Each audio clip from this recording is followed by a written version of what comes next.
Is there a doctor in the house?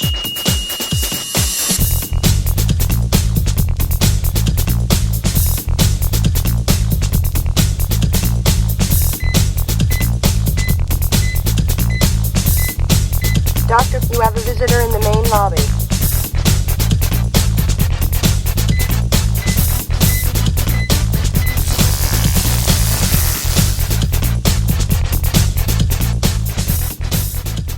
Hey there, I'm Steve the Dr. Meek, and the doctor is in. Welcome to today's Talk to the Doc podcast. Now, if you've ever stared at a compliance checklist, scoffed, and thought, do I really have to do all this? Then this episode is really for you. Today, we're talking about cybersecurity and compliance in a way that makes sense for smaller organizations. Because here's the truth. Whether you're running a clinic, finance firm, or city department, you don't have time to be an IT expert, but you do need to protect your data, stay compliant, keep your operations running smoothly. And that's what we're diving into today. Real world advice, no scare tactics, and a few simple steps that can kind of help you save yourself those serious worries down the road. Today's topic is around compliance with Michael Senkbeil. He's a partner with ChoreTech LLP, and we have a great show for you.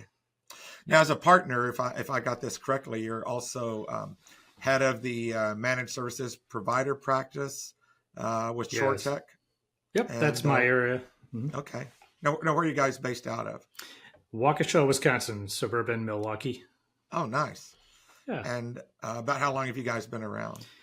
ChoreTech, as a CPA firm, has been around a very long time. 1947 was when we were founded by Sam ChoreTech. Yeah. You don't show the age.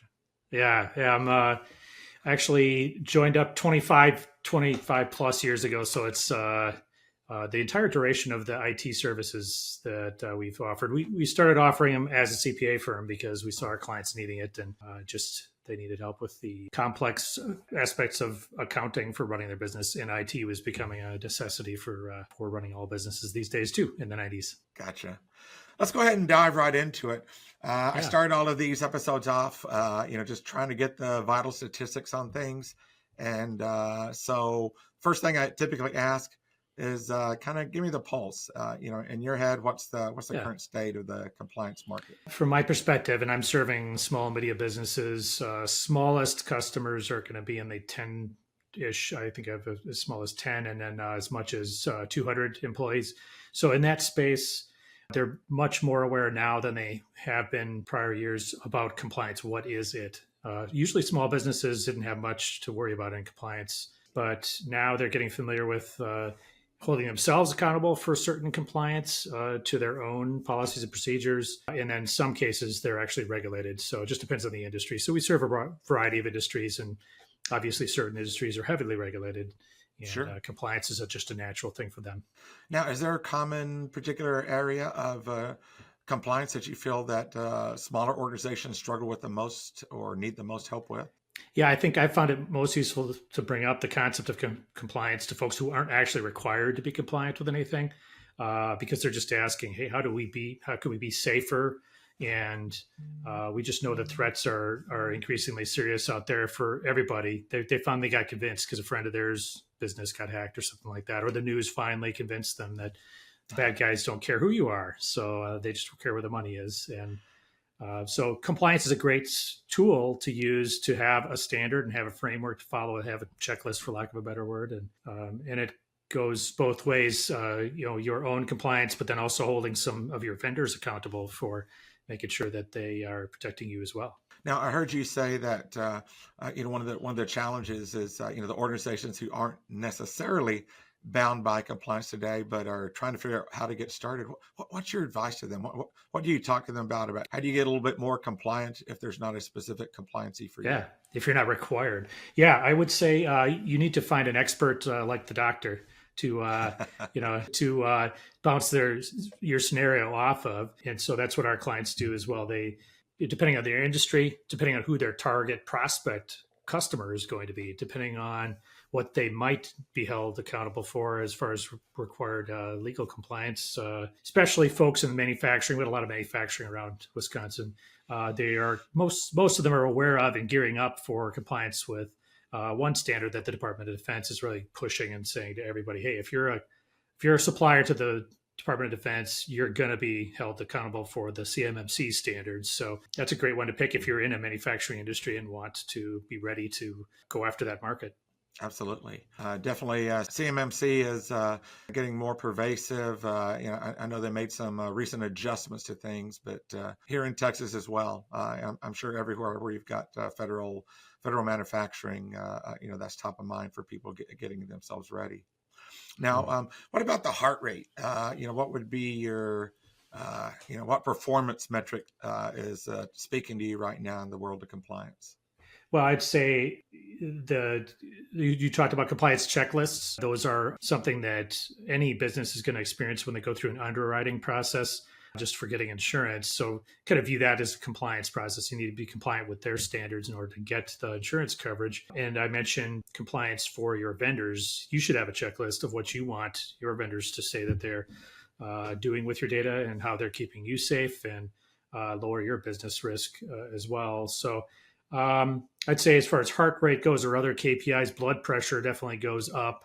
I don't know about heart rate. That must go with it when they get those checklists. I see what you did. Well, people get it. I got a 140 item long questionnaire from a customer who's doing a compliance process. They're in manufacturing and they're doing a SOC compliance audit, which is unusual for manufacturers. But they are, as part of that process, making their vendors accountable through a checklist, and we're going to have to be compliant with their vendor management policy. Yeah, I think that's been one of the big things I've noticed in compliance over recent years. NIST and some of the other organizations are writing this huge added chapters for third-party risk that, hey, you're not just protecting yourself by locking down your environment. You're making sure that any vendor, any third party who's getting access to your network in some fashion or another is doing their own things to make sure, that they're secure. We've seen that for years in HIPAA. Having the assessment for those third parties, the business associate agreement, making sure that they comply. But, now it's whole sections of the compliances that are out there. Right. Yeah. And for, in this case, a manufacturer going for a SOC audit, which is an unusual standard. Usually SOC is popular for data processing companies and firms that are hosting technology systems for businesses. That's common to ask a software as a service provider to give you their SOC report, which is the opinion of the auditor that's come in and judged that the controls are meeting the risk that's present in that environment. So in this case, our manufacturing client is choosing, because this is an optional thing, they've chosen to tackle SOC compliance. And that involves a whole string of steps to get ready for an audit period. You really have to have all the ducks in the row. The policies have to be in place. The procedures have to be in place. Everything has to be running so that it can then be audited. So I'm happy to talk about that later if you want to do it. And I think you bring up a great point. A lot of people just say, hey, let's move to the cloud. Let me get rid of all this risk by putting it on someone else. But it still doesn't go away. You still have first-party risk that you're responsible for.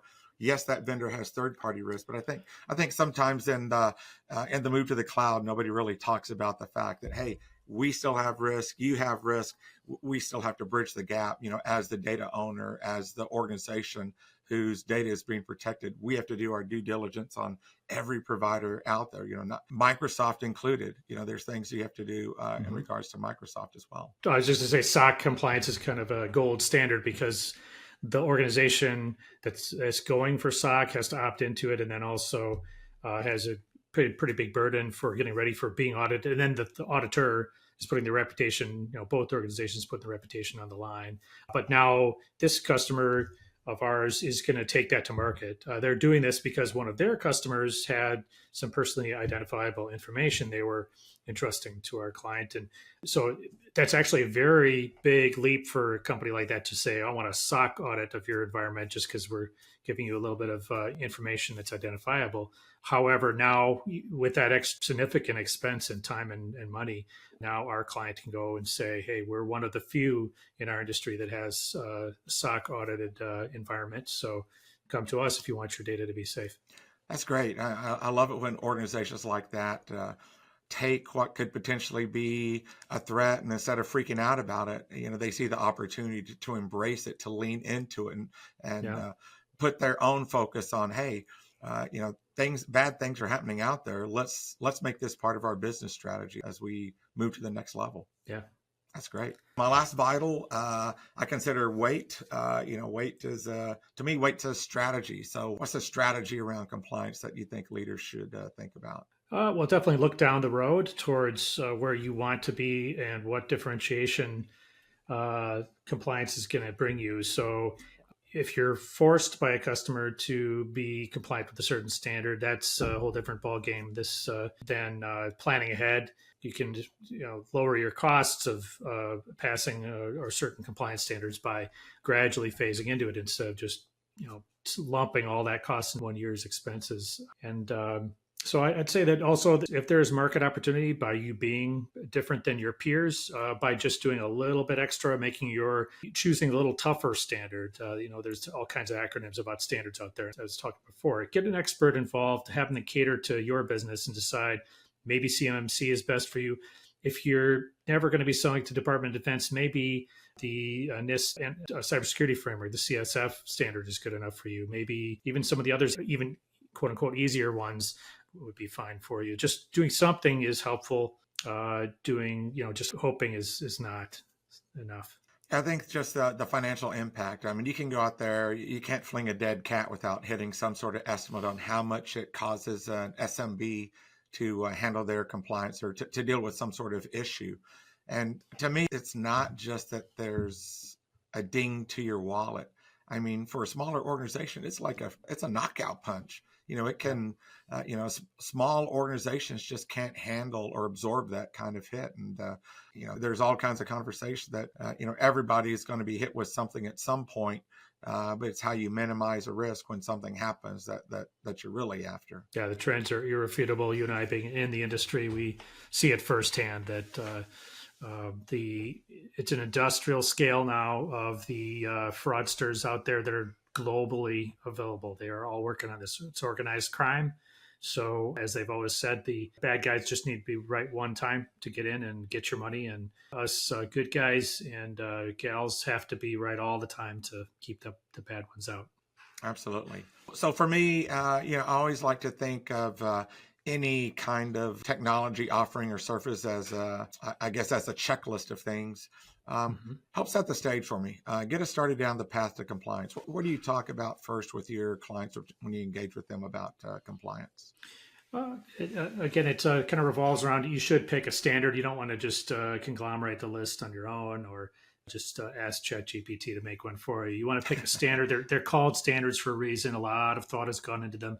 NIST, as you well know, is a federal organization that's really there exactly to do this, to standardize elements of operating in the U.S. economy as a business. So they have had plenty of thought into security of systems. Used to be oriented around federal systems, and then it expanded into private business. And the concepts of information security are, academically able to be put into formulas and lists and things like that. But real world operating a business, a lot of businesses are pulling together tools from all kinds of hosting companies and just getting the job done. It's like just any small business, they figured out how to do something different and better than what they saw in the market so that they could, so they kind of make a complicated environment. Whereas some of the huge organizations out there, they just live with these layers of compliance that they have internal audit departments checking to make sure that all this stuff is working properly. So it's just a completely different concept to small businesses to even think about investing in compliance rather than just being forced to do something in compliance. So picking the framework first is the most important fit. You don't want to do SOC 2 if you don't have to, because it's $50,000 a year of an auditor cost to come in to just certify you every year. And that's on top of all the other costs to be compliant. The actual deployment and of the tool set and maintenance of that, if there's tools involved, and then also the audit preparation process, being ready to be audited, so you don't just spend that big dollars on auditing and not pass the audit, right? So big expenses, investments there. So talk to me about the range you gave me before. You said 10 to 200. Where do you start off on the 10 versus where do you start off on the 200 employee? Because I'm sure the 10-person company probably doesn't have 50 grand laying around, to kind of get started, or at least our clients don't. But right, Wisconsin might be a little bit different. Yeah, I think you are talking. Well, as I said, technology companies and data processing companies commonly will be held to the NIST or to the SOC 2 standard. So they're probably going to have some private equity involved there, which is what it takes to get off the ground. So yeah, a small startup, 10 to 50 employee range, really depends on the industry. If you are in a heavily regulated industry, I'm sorry for that, but usually they're going to work within providers. So for example, financial advisory firms in the small size, boutique size, 10-person firm, they're probably going to have a broker dealer or some other major, industry specific vendor that's going to do a lot of this for them, which will kind of enforce the compliance elements in a turnkey solution that you can just pay for as a per month, monthly fee kind of solution. So that helps a lot, and that's in that area. And in many industries with there just is no required regulation. You should just do what you can to be safe. And if you use a standard, you could start in a standard that has some room for growth in it. So CMMC is actually a good example of that because it's got the different levels to it. So you could start off with the first level and then graduate to the next one when you have to.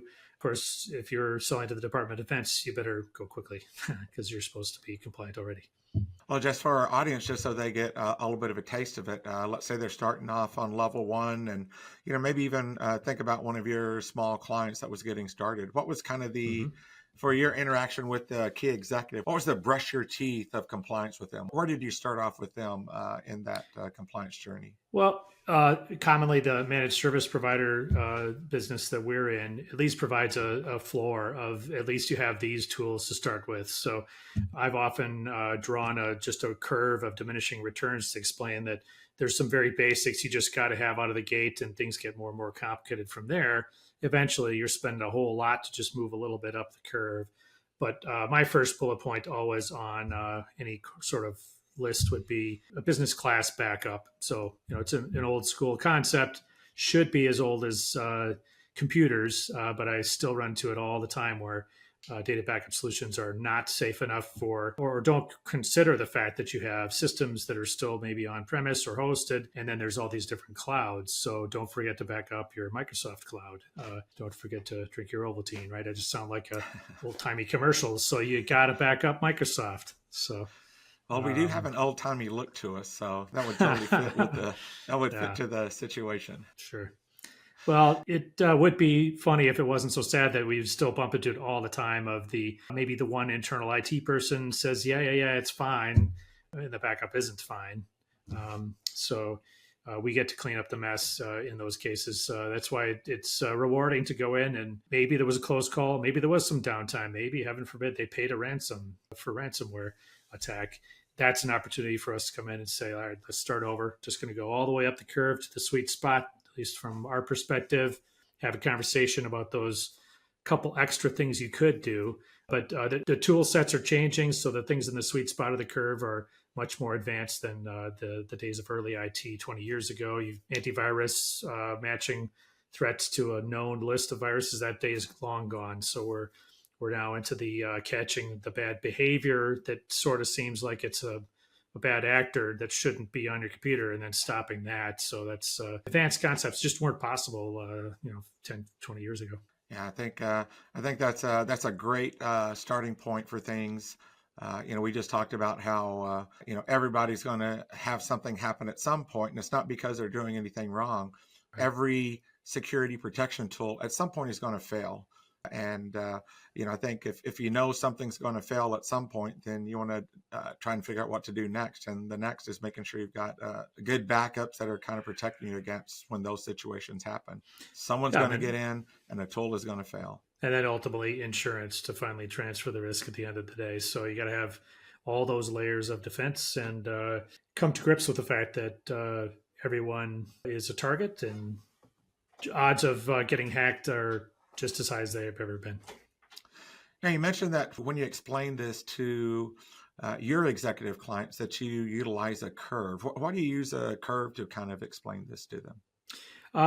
It allows me a couple of points. The classic diminishing returns curve just kind of is a hockey stick that just goes up really high. I can always draw a line just past the curve. I'm not a mathematician. I passed some basic math back in high school and college, but the curves don't intersect. So there's a line of total security. Just to make the point, you can't be totally secure. So we have that conversation. Some people think if I just buy enough tools and do enough, I will be totally safe. Unfortunately, it's just not possible.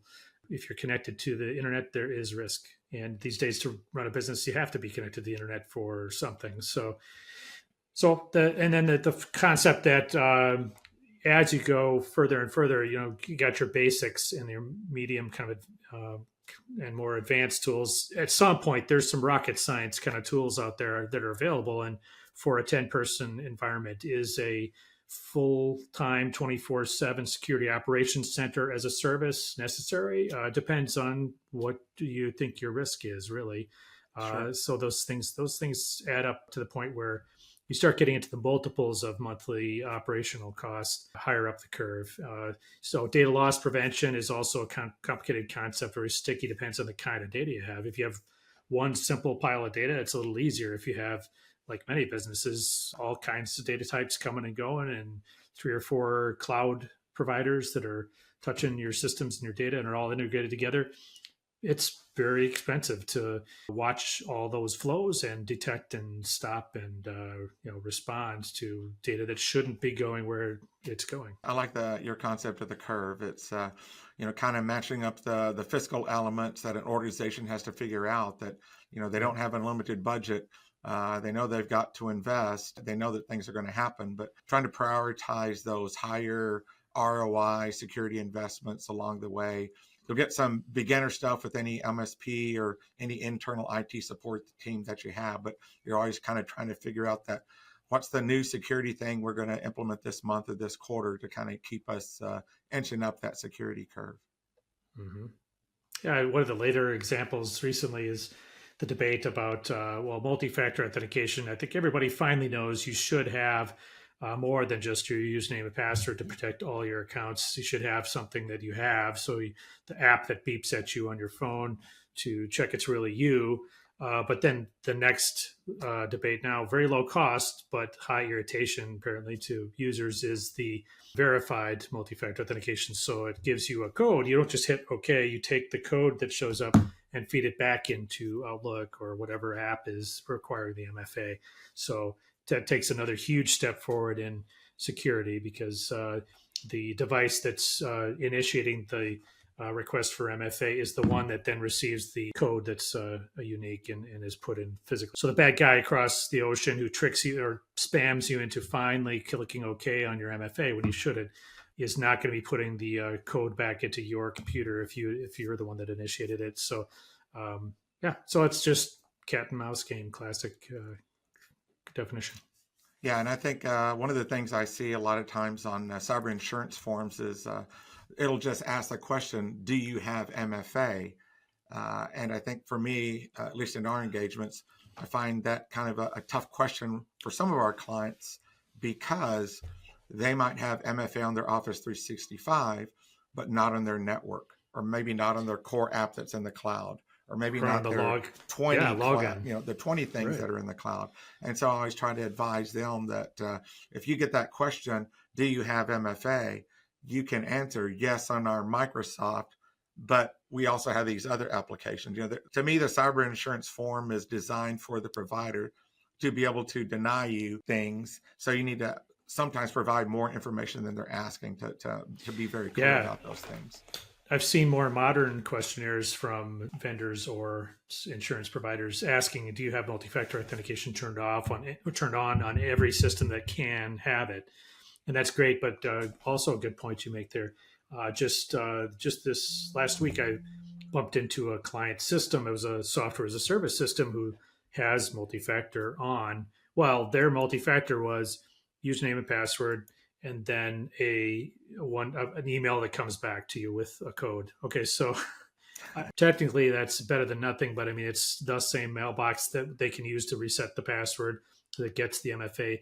Just like SMS code carried MFA. I'm not a proponent of that. I don't like that due to too many hacks of phone numbers, tricking people to give their SIM card code to transfer the number away very easily. It's real easy to move cell phone numbers around these days, which is great and convenient, and also a big security threat. So, yeah, I mean, a lot of these protections are just like automobiles. There's different levels of MFA. Like you said, the basic push versus the verified versus SMS, and they're like an array of vehicles. You've got this will get you there and answer that question. This gets you a little bit better gas mileage. This does this. This does this. Right. There's all kinds of different levels of MFA, and sometimes that's hard to comprehend. But I think for an organization, it's just understanding that there's value there. Even if who was it? Nate Bargatze, who said that.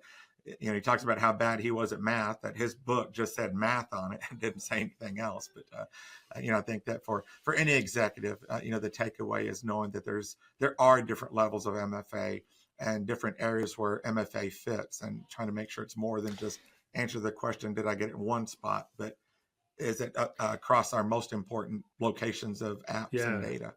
Right, where the crown jewels are, right? That's where you really got to be very careful. Now, generally, turning it on everywhere you can is always a good idea. Are you guys, I've forgotten when we've talked before, using Duo as your partner for the multi-factor, or use a different one, or what do you? Yeah, for us, we preferred Cisco Duo. It's got some different levels of things and some other capabilities, mainly around device hygiene. But it's always appropriateness. The thing I like is their tool scales for appropriateness. So for that 10 user organization, there's a fit.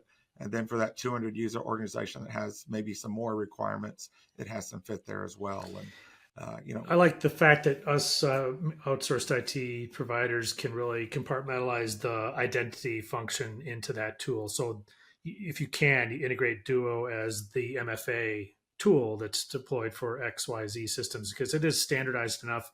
Many systems that, in my opinion, do it right are open to be integrated by a tool like that, even Microsoft, so that that can take over as the identity manager. So that's where you have some isolation. I mean, if somebody gets into your Microsoft hosted mailbox and the Microsoft ecosystem, at least your identity as a computer user in all of the systems for company XYZ can be managed out in this separate environment, in the Duo environment. So there's a lot of philosophies on all these tools, but I do kind of like that concept of managing the user identity and access into its own central point of locking somebody out safely as well. So that you have a center point, because if you got 12 cloud providers that are all really important, you want to lock them all down. Well, hopefully you've got a centralized point to lock that all down for people. Yeah, I think that's been one of the nice side effects of compliance. Is it's helped people understand the importance of identity in the cybersecurity mixture. That you don't have to be an expert or know how this all fits together, and not comprehend that. Hey, just having a central dictionary that lists all of our people that we can apply to all of our different tools is a good thing. It's got that concept of proving the person is who they say they are, and they are authorized to use System X. Simple concept, technically complicated to pull that off. Now, how do organizations parlay that? So let's say that they've been down the road of compliance and stuff. How do they turn that into, I guess, like a competitive advantage for themselves? Yeah, talk to your marketing people. You got to translate this to your market. So for that client I keep mentioning that is in the manufacturing environment, that's absolutely what they need to do next. They may have competitors that are doing CMMC, which is a great standard, good enough for the Department of Defense, right? But SOC is audited, and it's very invasive and very thorough. So they could make a little bit of marketing hay out of the fact that, the other guys might have the bar here. We went to the gold standard of keeping your information safe. And if a prospect is looking for that, they will they'll pay attention.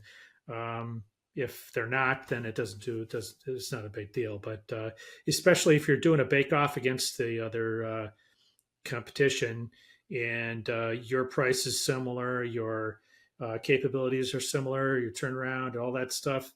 Well, this might be a bit of an edge. Just that alone, that we keep your data that much safer. Gotcha. So kind of going back to our thing about the auditing third-party risk, that if you're being compliant, then you're proving to your third-party partners that, hey, we're going through all of these elements. We're going through SOC or doing whatever. So you can really, really trust us. I guess knowing who to trust these days is more important than ever.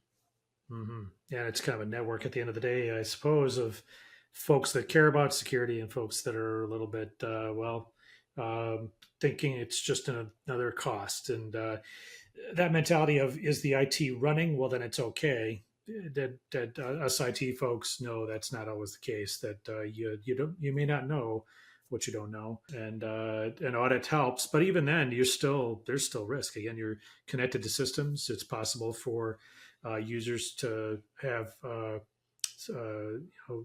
social engineering attacks that trick them into giving away information, or even good old-fashioned wire transfers still happen to this day. So all of the best SOC audit certifications won't stop that risk from being present. Yeah, I think that's always a little bit of a challenge. That networks and security, to me, they're almost like living, breathing organisms that are exposed to entropy. Over time, things are going to happen. Things are going to fall out. There's going to be policy drift. People are going to move things. Errors are going to be made. You've got to, if you're standing still and just keeping the lights on, you're getting worse. You've always got to be getting better, or you're getting worse. Yeah. Yep. The threats are changing dynamically all the time. And it's surprising if you empower your employees to find new ways to innovate and find new opportunities. They're going to try things now, not hopefully risky things, but sometimes they will. The classic term of shadow IT means somebody just tried to hook something up, especially this current generation of kids coming who have grown up with this with technology all around them at all times. They've tinkered around and figured out how to set up their own Wi-Fi networks, and for an engineer who just wants to get this thing to connect to that thing in the shop, could set up his own little network that nobody in management knows about, and there's a little bit more risk. So that's why checkups and audits are a good thing, to just continue to go through and make sure that everything's matching up with what you expect and know is in the environment about the risk, and then what's really out there. Now, when you're engaged with your organizations and you're having those conversations about shadow IT, how are you broaching that topic with the top executives or the department managers? Because for a business, especially for a small business, everyone's wearing many hats. They're just they're trying not to multitask, but they're multitasking, trying to accomplish as much as they can in a single day. How do you talk to them about potential risks they're bringing by doing everything they can to make the organization more successful and going out and buying software, hardware, things that you don't know about? Well, we try to, I think a couple of things help with that. The flat fee approach to outsourcing IT, I think, is a strong help, because you just tell everyone in the organization. Usually you tell all of the management, it just depends on how big the organization is, but get the whole management team on board with the fact that this is our IT partner, and they are very responsive, and want you to bounce everything off of them if you have a concern or a question. Secondly, provide a forum for that kind of conversation. What's changing? How can we help? Make sure that the business is used to that conversation happening in regular intervals. So in the outsourced IT managed service provider industry, a quarterly conversation is totally appropriate, because that's a fast enough cadence that not a lot's going to change dramatically in 90 days, but it is also fast enough that projects that come up that might have an impact in a quarter or two that we're kind of gearing up for, that's when we want to hear about that stuff, because we can get in front of the we need more speed or storage or whatever it is. We're going to connect up on another cloud. All right, well, let's make sure that is connected in the way that your vendor management's process supports. So that's a couple of elements there. And then, beyond all that, just sticking to the fundamentals. You just can't take your eye off the ball, that you just need to have a process in there that is confronting risk where it happens, and keep the experts involved in the conversation, and then double check, no trust, but verify, right? So just do a checkup to make sure there's not something out there. And it's a problem that scales. If you're a large, couple 100,000 square foot facility with a lot of people coming and going, you got some checking to do. And that's just part of the expense of running a business that big. You just have to do scans using just tools that'll look for and find things on the network, literally doing walkthroughs if you have to, for just making sure that nothing nothing unexpected is there. That's why asset tags that identify this is put in place by the company as opposed to somebody else are important too. Not just keeping track of, well, we have 500 PCs in the environment. It's not necessarily that. So lots of reasons for all that. I heard two really good takeaways out of there. One is that whoever your provider is a partner with you. So in your particular case, you're a partner with the organizations that you represent. Under that flat fee, they can call you as many times as they want and say, hey, we're looking at this, we're looking at this, we're looking at this, we're looking at this. And you're going to help them through that journey of, talking to them about what are the MFA options for that particular app, or is it compatible with your other app, or how does it fit into the rest of your network? So that was one. And then the second thing I heard that I thought was really, really powerful was just that reminder that the department heads are the tip of the spear. And so that as they have these ideas for things, you really want them at that quarterly meeting that you're talking about, so that they're able to mention early that, hey, I'm really trying to do this, or, hey, I'm considering this software.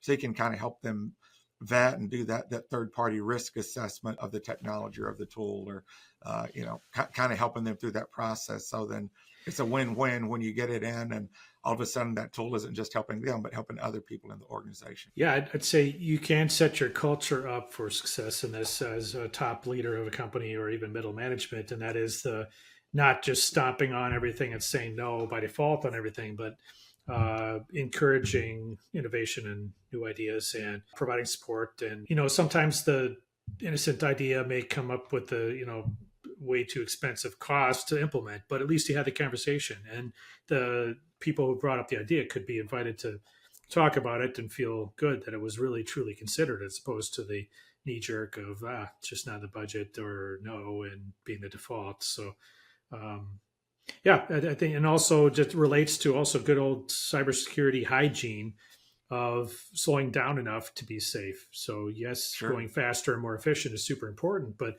if you encourage your team by taking that extra care to make sure that especially financial transfers are truly authenticated and done safely, as well as done quickly, that's just a perennial gotcha. It just happens to this day. It's just too sad that it happens still, that somebody's hurrying, they get tricked into, because they're just told hurry, hurry, hurry all day long, and then they go ahead and transfer payment when they shouldn't have.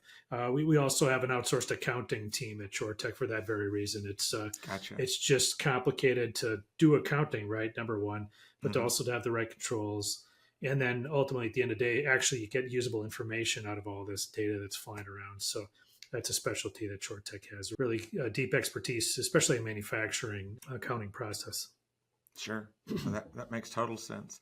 Now, before, you'd also made a reference to cyber insurance, and we kind of had just a real brief conversation about that. Are there any other things that, feel, I don't know, or hidden pitfalls or other things that the listener should know about cyber insurance? Yeah, don't believe that just because you have a cyber insurance policy, I've done my cyber homework, I'm good. That's the last ditch effort. That's the last safety net that you hope never to use. I also have recently been recommending, we do a lot of cyber related, cyber adjacent activity as an outsourced IT department. We're the first stop. Everybody calls us or connects to us for the, oh my goodness, I just clicked on something, or this doesn't look right, those kind of things.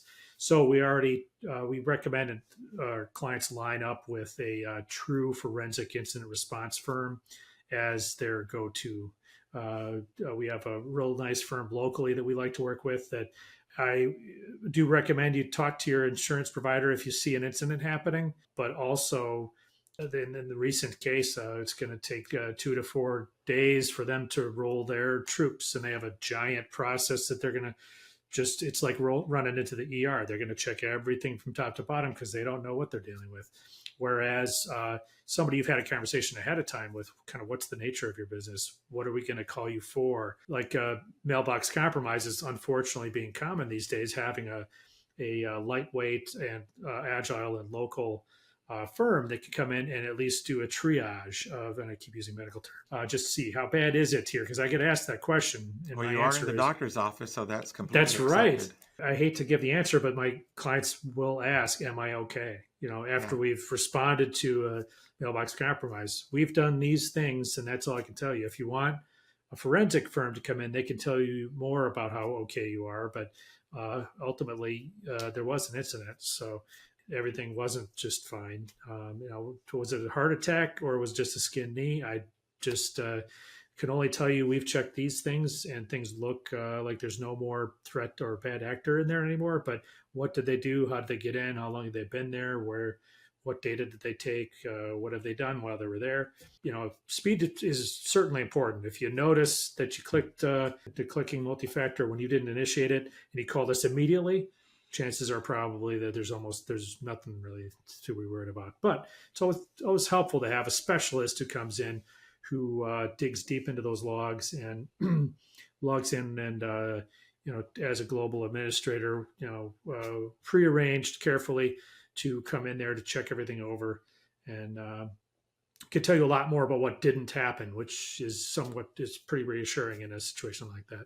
I do like your analogy about it being just like a physician, and that's part of the thing behind the nickname of the doctor is in the same way we suggest that, hey, if you've got one IT person, they're like your, I don't know, primary care physician. They're going to know about everything on your network. They're going to know you intimately, but they may not be experts at particular roles. Well, the same holds true for us as MSPs that, we may have a fraction of a CIO, we may have a fraction of a security expert, of a network expert, of a help desk person, of a whatever roles it is. But within just the genre of technology, there's so many specialty types of roles. It's definitely brain surgeon, heart surgeon, all kind, podiatrist, all kinds of different things, and definitely the forensics. Someone who's doing forensics 24 hours a day, 7 days a week is going to be way better than you or myself.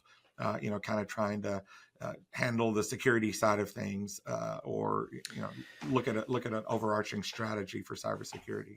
Yeah, and another thing I'd say, outsourcing does help. If you're a small firm that has one person, it's just not reasonable to expect that person to know everything about managing the business software, the ERP, running the network, worrying about cybersecurity, all this stuff at one time, supporting all the end users. It's just that only scales up to a very small point, and at that small point, having an outsourced provider, you have all the horsepower of those fractional pieces that provide a full team complement.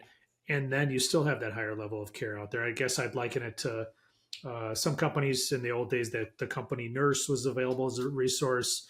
You still had your primary care physician out there for other stuff. That company nurse is really challenged to do a lot of things with little resources. And so I like our approach. It's really balanced and scaled. And then there's a point where it makes sense to insource. I mean, the huge companies of the world, like we described, have layers and layers. They have audit departments, all these things insourced. Yeah, definitely. Whether you have an IT guy or an IT company that says they know everything, those are the people you run away from. There's no way to be an expert at everything. But moving beyond MSP, as your compliance partner, there's a term out there, managed security service provider. What's the difference in your head between an MSP and an MSSP? Sure. I think your approach of describing the MSP as a generalist firm, as a primary care physician, is a great analogy. So the MSSP, in my opinion, has used that same approach of staff supplementing and outsourcing a process to just add that next kind of step up the curve of tools and talent into a a process that you can outsource. So if you want to have a firm that's really focused on the security aspects of operating the business on top of your operational IT firm, I think those kind of go nicely hand in hand, but it is a specialty. It's very interesting. Managed service providers, IT outsourcers, have wide variety of capabilities and also attitudes towards what's good enough, what's business class as far as all of these tools and processes go. Whereas for MSSP, they're really focused around the security concept. So the good ones will scale quickly. The shaky ones just they don't exist as much. I think our industry with outsourced MSP, anybody you can be a one-person firm and start that up and be an outsourced IT provider. And it's a little regrettable because you're not solving the problem. You're still a single person trying to wear all those hats and keep all those things going. So as you're shopping, if you're looking for an outsourcer, I think your MSP needs to have enough critical mass to be able to fully serve your firm. MSSP in that category, do some vetting of that. I'd say even get your MSP to check your MSSP, or some firms do both. Do check with some cyber experts to just see what the reputation is, especially if it's a local firm that's calling themselves MSSP. And they need to have some serious chops to, I'd say, in my opinion, at least initial incident response is insourced in that kind of environment.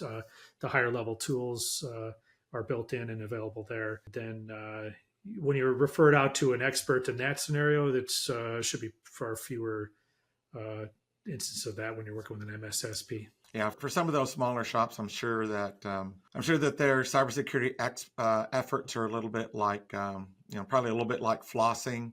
They know they should do it. They tell people they do it, but deep down they hope no one's checking too closely. So coming down to the end of our conversation, what's the one thing that you want people to take away from our conversation today? If you've never considered using a compliance standard and you're not regulated, I'd say it's still worth the conversation with an expert. Just say that you heard it here, that it's worth looking into as a good way of just reducing business risk and maybe a market differentiator that you never thought about. I mean, most companies will think about selling something either faster, cheaper, or higher quality than their competitors. But a lot of companies are looking for the reliability and relationship and stability of their vendor partners. So it does also go to show that you do care as a business about your customer. But by investing in this, that cybersecurity is not an expense entirely. It's an investment into making sure that you're around to take care of your customers in the long term. So that concept is where I'd go. Yeah, I mean, hackers don't really break into your systems because you're rich or because they're targeting you. They break in because you're easy. For them, it's not being personal. It's just, like lazy economics. You go where the food is, if you will. Yeah. So what else? If this was a doctor's visit, I might be getting a prescription from you, or you might be getting one from me. What's a cybersecurity diet plan look like? What kinds of things are you talking to people about now? Yeah, I'll carry the health analogy also to, do you have a coach? Just make sure that you are being proactive. These things can sneak up on you if you don't take care of them in a prescribed basis. Take your IT medicine in an annual checkup fashion rather than in an ER visit. It always helps to talk about these things, opportunities to make technology work for you and keep it safe before it's a problem than it does to react and clean up. And as we've mentioned before, it can be a business-ending event. That's how serious this is. So it doesn't matter how much insurance you have. If you're in certain industries, your reputational damage can't be just simply repaired by an insurance claim. Well, I think he just came across the most doctor-oriented answer to the question, paralleling cybersecurity to, if you're just treating it like an emergency room visit when you have a problem, then you're probably not doing it the right way. That you need to have a plan of where you're visiting your PCP regularly. You're having these conversations with these different experts and checking up on things and getting tests and all of those kinds of things.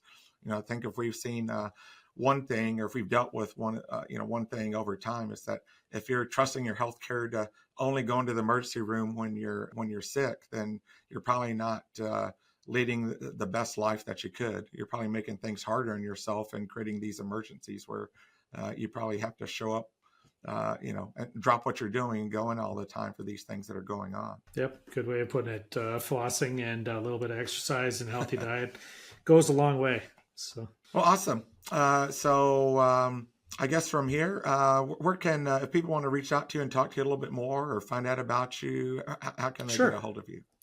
Yeah, the ChorTech website is probably the simplest way. ChorTek.com. And you'll see our Midwest approach very evident on there, and our focus on manufacturing and the variety of services under this CPA firm's roof. So now, so I'm from the South. What's the Midwest approach? I got to know. What's the Midwest approach? Well, I always like to draw a strict line between I guess I'll call us true Midwest attitude versus the Chicago approach. My friends in Chicago, we tend to be very relationship based. And so again, you're investing in cybersecurity as not just as CYA, but also as because I actually care about my customers. And so I guess that's what I just mean by the Midwest approach. So we're Gotcha. maybe not the fastest and fanciest and leading edge and all that stuff, but we do take things seriously and are trying our best. So. Okay, so that's pretty much the Southern approach as well. Yeah. Pretty easygoing. Maybe a little bit of a sense of humor every so often. Break it down pretty easily. I don't know that I quite have the anecdotes that my dad had when he said things, but it is pretty relaxed and goal oriented, and kind of giving you the sense that nothing's so bad that we can't work through it or come up with a plan to get to that next level. I've always enjoyed working with folks in Texas, so I guess we could just gang up together on the coast. Just that sounds like a great plan. Although I did have a plan out there to also link up with Canada at some point. I've hung out with some people from Canada, and the sensibilities are so similar. Just the friendliness, the talking, and the speech. We don't have as many A's, but they don't have as many alls, or ain'ts. Yep. So very similar. As for myself, you can reach me through my email, thedoctor@fulcrumgroup.net. You can also reach me via LinkedIn. I'll make sure and put my stuff in the comments, or our website, fulcrumgroup.net. And then lastly, make sure that if you like the podcast and you have an idea for a topic, be sure to post it into wherever you're following it, whatever your podcast platform of preference, Apple Podcasts, Spotify, iHeartRadio, or any of the other places you consume your podcast information from. That's it. Michael, any last words? Oh, just enjoyed my time talking with you, Steve. Thanks. Enjoy my time with you as well, Michael. So That's it for today. Thanks so much. And the doctor is out. Thanks for stopping by today. Hope you had a good